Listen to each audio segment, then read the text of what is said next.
Λοιπόν, έχουμε μπει πλέον στην θεματική μας «Ποιος βάζει σύνορα στη ζωή μας». Έχουμε δώσει αυτό τον τίτλο αυτή την εβδομάδα και είπαμε σήμερα να δούμε λίγο τι γίνεται με τους ελεύθερους χώρους μας. Να πάμε τι έχει απομείνει δηλαδή. Και σε αυτό που έχει απομείνει τι κάνουνε. Θα πάμε στη Δυτική Θεσσαλονίκη. Θέλουμε να σταθούμε λίγο εκεί στο πάρκο του Παύλου Μελά. Έγιναν και τα εγγένεια πρόσφατα στον χώρο του Μητροπολιτικού Πάρκου.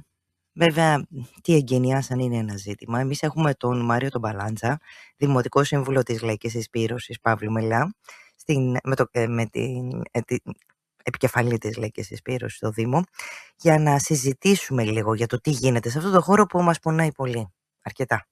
Λοιπόν, Μάρια, καλό σου πρωινό. Μας ακούς? Καλημέρα. Καλημέρα. Λοιπόν, εντάξει, μας πονάει πολύ αυτός ο χώρος του πρώην στρατοπέδου Παύλου Μελά. Πέρα από το ότι είναι ιστορικά φορτισμένος, είναι ένας χώρος που επανειλημμένα πολλά χρόνια στρατοπέδευσε το φεστιβάλ της ΚΝΕ και το διηγητή.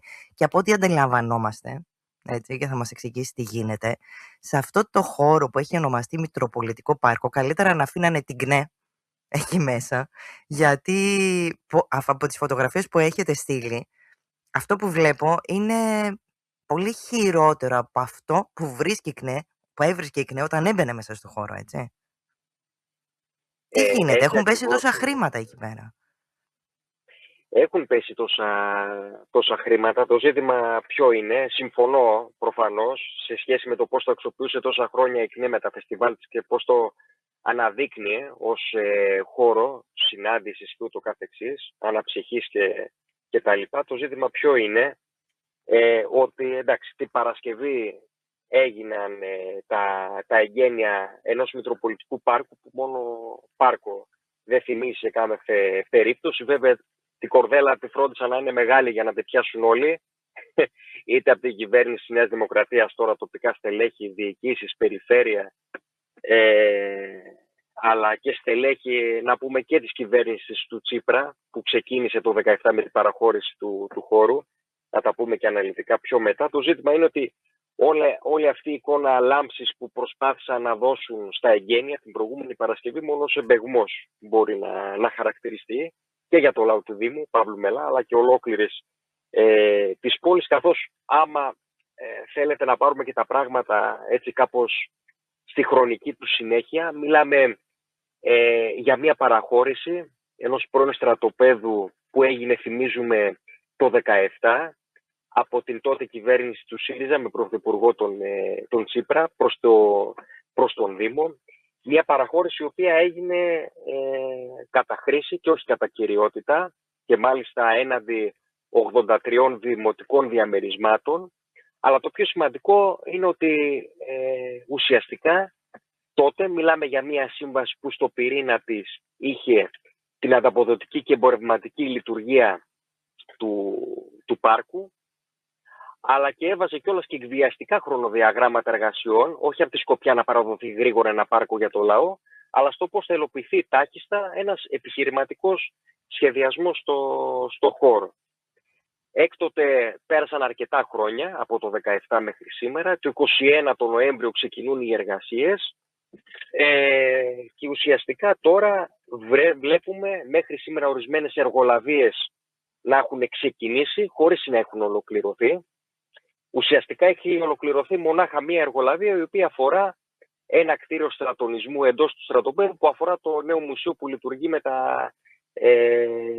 τα αρχαία του σταθμού Βενιζέλου, που εγγενιέθηκε πρόσφατα και από την κυβέρνηση το προηγούμενο διάστημα. Κάπως έτσι δηλαδή φτάνουμε μέχρι σήμερα.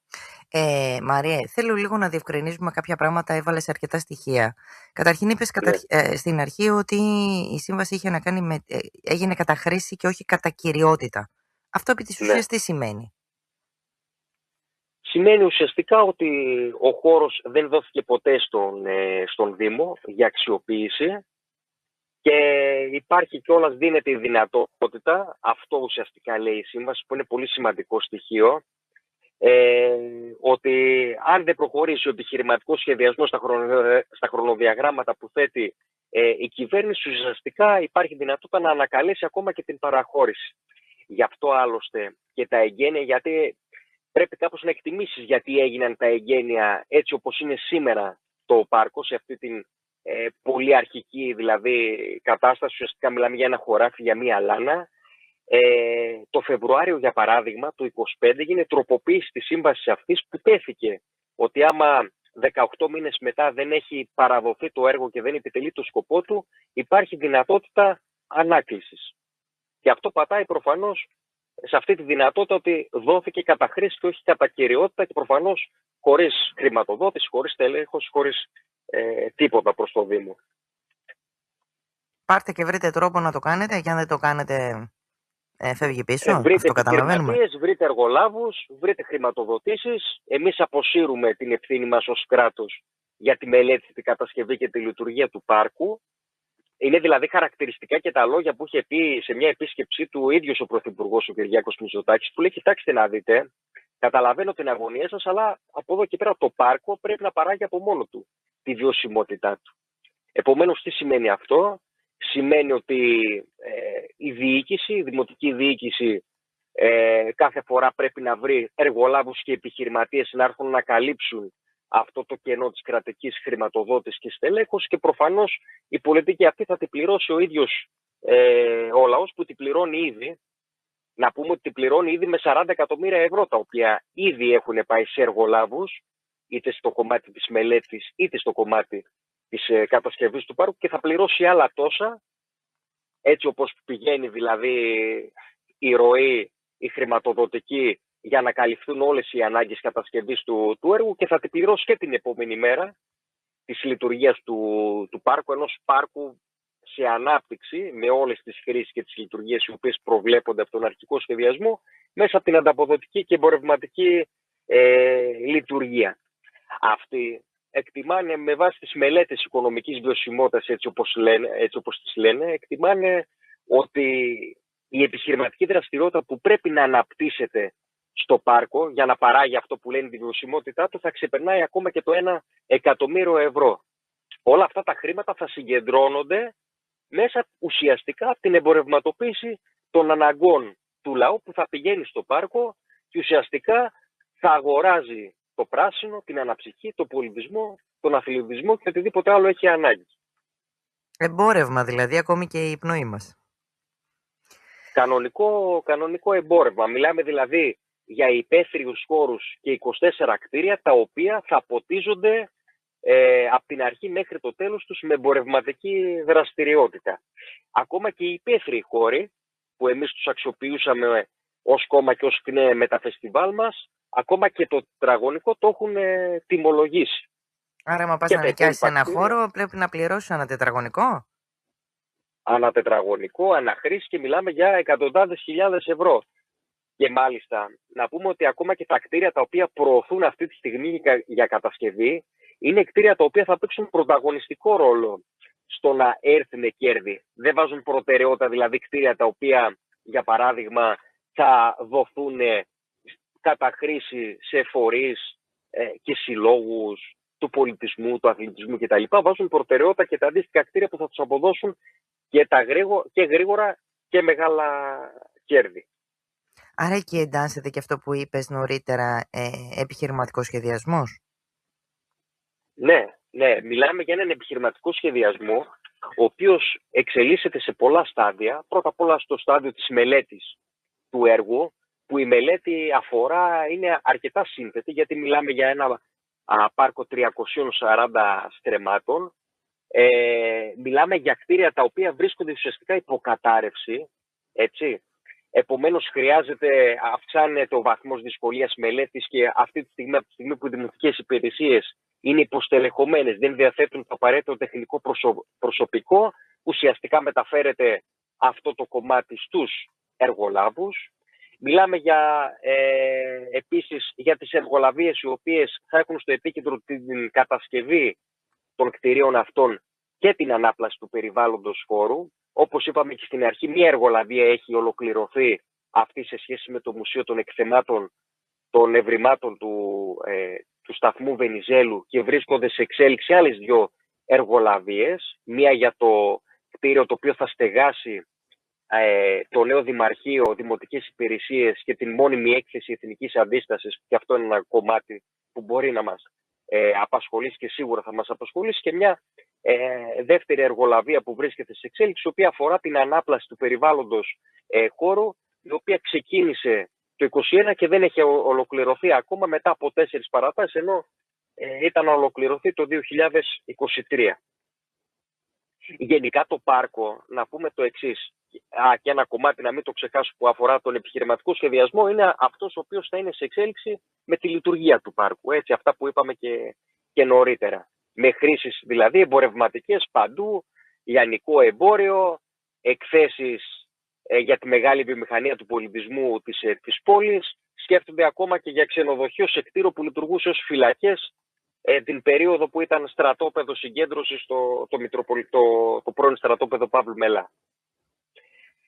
Και όλα αυτά την ίδια στιγμή που με βάση τους αρχικούς σχεδιασμούς έπρεπε να αποδώσουν αυτό το πάρκο σε πλήρη ανάπτυξή του το Γενάρη του 2025. Και τώρα ουσιαστικά στέλνουν την ολοκλήρωση των εργασιών στις καλένδες χωρίς να βάζουν καν τελική ημερομηνία και λέγοντας ότι αυτό καθορίζεται με το κατά πόσο βρίσκουμε χρηματοδοτήσεις και το καθεξής. Αναπόφευκτα όμως, έτσι, όλο αυτό όπως εξελίσσεται, όταν βάζεις στη μέση το κέρδος και δίνεις ένα χώρο σε ένα δήμο και λες σε αυτή την κατεύθυνση θα κινηθείτε. Άρα παίζεις με αυτούς τους όρους της αγοράς.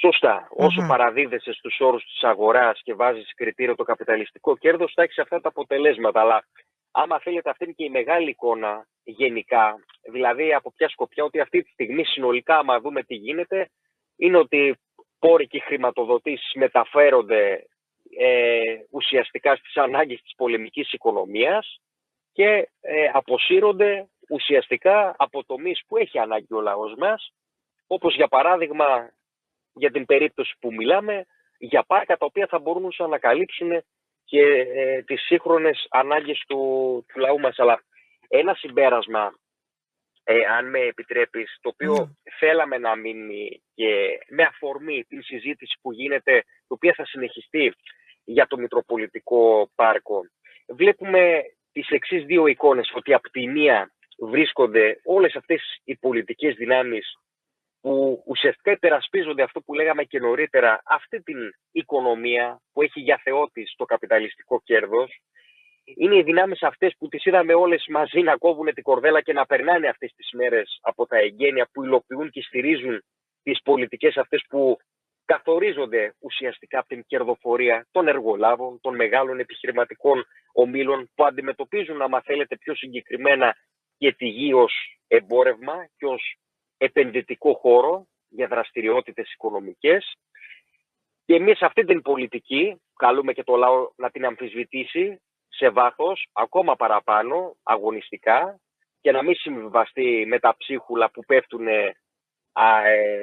από όλη αυτή την δραστηριότητα. Και από την άλλη βρίσκεται το ΚΚΕ και οι δυνάμεις του, που υπερασπίζονται τις λαϊκές διεκδικήσεις ουσιαστικά για ένα Μητροπολιτικό Πάρκο ανοιχτό στο λαό, μακριά από την εμπορευματική και ανταποδοτική λειτουργία, με καθολική πρόσβαση στις χρήσεις και στις λειτουργίες του που πρέπει να καλύπτουν τις σύγχρονες ανάγκες του, και στηρίζει οποιαδήποτε λαϊκή διεκδίκηση και αγώνα στην κατεύθυνση αυτή για να ανοίξει και το ουσιαστικό σήμερα ο δρόμος για συνολικές αλλαγές και συνολική ρήξη και ανατροπή.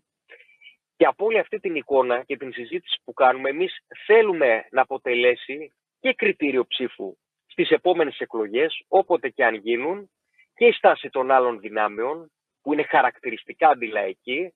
Και όταν λέμε για άλλες δυνάμεις, μιλάμε και για τις κυβερνήσεις και για την περιφέρεια και για τη δημοτική διοίκηση, που όλες λειτουργούν σαν ένα ενιαίο συστημικό αντιλαϊκό μπλοκ, και πόσο μάλλον κριτήριο ψήφου να αποτελέσει και η ίδια η πρόταση του ΚΚΕ και σε σχέση με το Μητροπολιτικό Πάρκο, αλλά και συνολικότερα η πρόταση διεξόδου που έχουμε για τα εργατικά λαϊκά στρώματα.